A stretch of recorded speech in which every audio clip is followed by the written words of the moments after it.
जय माता दी। गुप्त नवरात्रि का तीसरा दिन माँ त्रिपुर सुंदरी की पूजा से दूर होंगे सारे कष्ट, जाने शुभ मुहूर्त।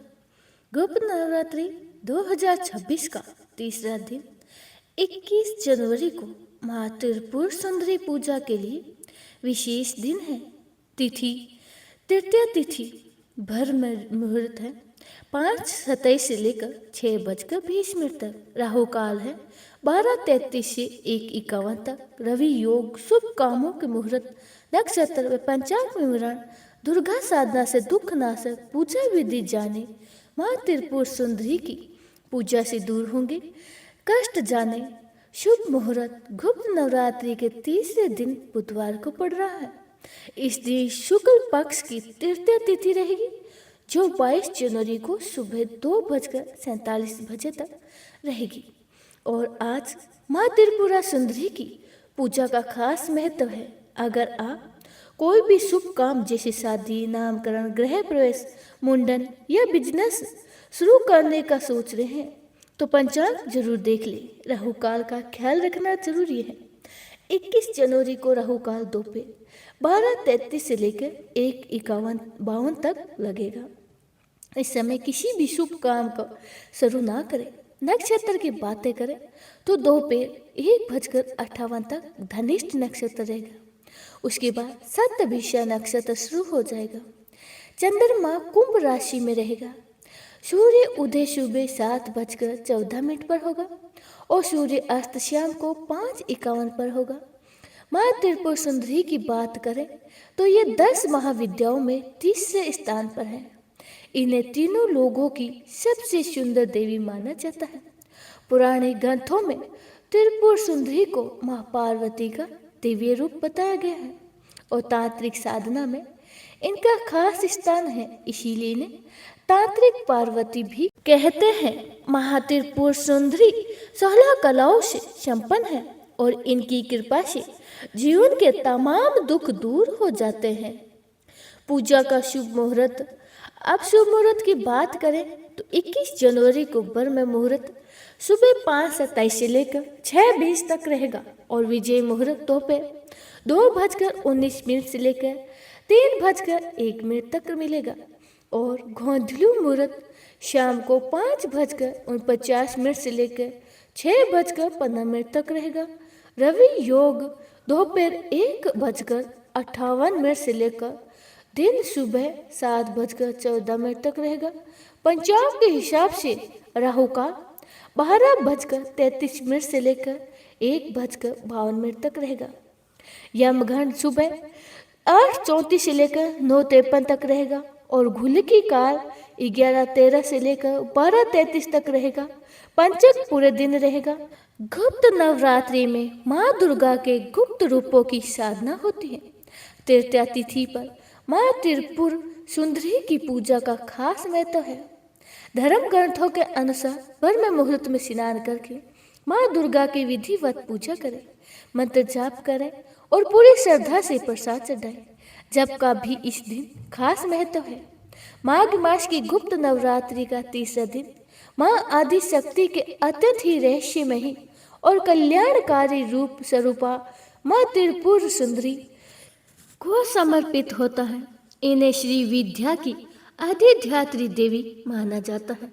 यह दिन साधकों के लिए विशेष फलदायी होता है क्योंकि माँ त्रिपुर सुंदरी केवल भोग नहीं, योग और ज्ञान का भी वरदान देती हैं। कथा इस प्रकार है कि प्राचीन काल में तीनों लोकों में एक समय ऐसा आया जब मनुष्य, देवता और ऋषि सब अपने अपने जीवन में अशांति, भ्रम और अहंकार से ग्रस्त हो गए। तपस्या होते हुए भी फल नहीं मिल रहा था। यज्ञ निष्फल हो रहे थे और मनुष्य भोग में फंसकर आत्मिक शांति खो चुका था। तब देवताओं ने मिलकर माँ आदि शक्ति की आराधना की। उनकी तपस्या से प्रसन्न होकर माँ त्रिपुर सुंदरी प्रकट हुई। उनका स्वरूप अत्यंत ही दिव्य था। माथे पे चंद्रमा, नेत्रों में करुणा, हाथों में पास, अंकुश, धनुष और बाण। माँ ने कहा, जो साधक मेरे तृतीय स्वरूप की सच्चे मन से उपासना करेगा, उसके जीवन से भय, भरम और दरिद्रता दूर हो जाएगी। माँ ने बताया कि तीन पूर्व शरीर, मन और आत्मा जब तक संतुलन में नहीं होते हैं, तब तक मनुष्य पूर्ण नहीं हो सकता। इसी कारण वह त्रिपुर सुंदरी कहलाती हैं। तीनों लोकों और तीनों अवस्थाओं में सुंदरी और श्रेष्ठ एक निर्धन ब्राह्मण, जो जीवन में लगातार सफलताओं असफलताओं से घिरा था, उसने माघ मास की गुप्त नवरात्रा के तीसरे दिन ही माँ की उपासना गुप्त रूप से की। न कोई दिखावा, न कोई अहंकार, केवल श्रद्धा। माँ उसकी भक्ति से प्रसन्न हुई और उसके जीवन में संतुलन, सुख और समृद्धि प्राप्त की। धीरे धीरे वे ब्राह्मण न केवल धनवान हुआ, बल्कि उसके भीतर ज्ञान और वैराग्य भी जाग उठा। उसने समझ लिया कि माँ की सच्ची कृपा बाहरी वैभव नहीं, बल्कि आंतरिक शांति है। यह दिन श्री विद्या साधना के लिए श्रेष्ठ माना जाता है। गुप्त रूप से की गई साधना शीघ्र फल देती है। माँ त्रिपुर सुंदरी की कृपा से वैवाहिक सुख, मानसिक शांति और आकर्षण शक्ति बढ़ती है। अहंकार, क्रोध, मोह का नाश होता है। भाव माघ मास की गुप्त नवरात्रि का तीसरा दिन हमें यह सिखाता है कि सुंदरता केवल बाहरी नहीं, भीतर की भी होती है।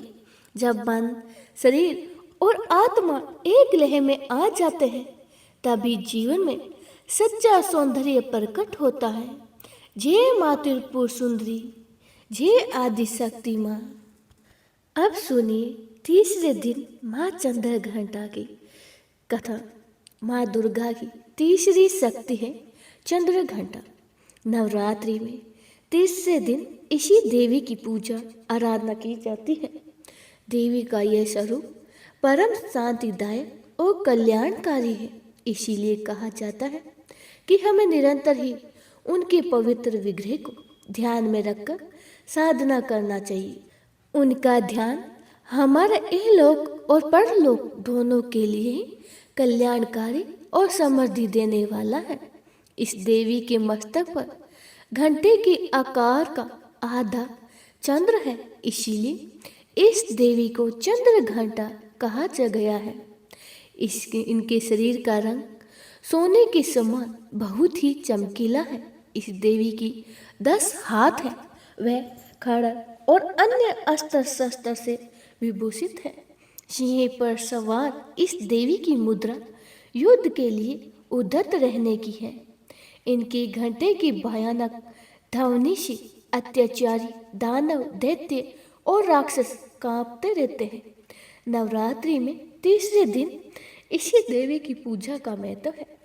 इस दिन देवी की कृपा से साधक को अलौकिक वस्तुओं के दर्शन होते हैं, दिव्य सुगंधियों का अनुभव होता है और कई तरह की ध्वनियाँ सुनाई देने लगती हैं।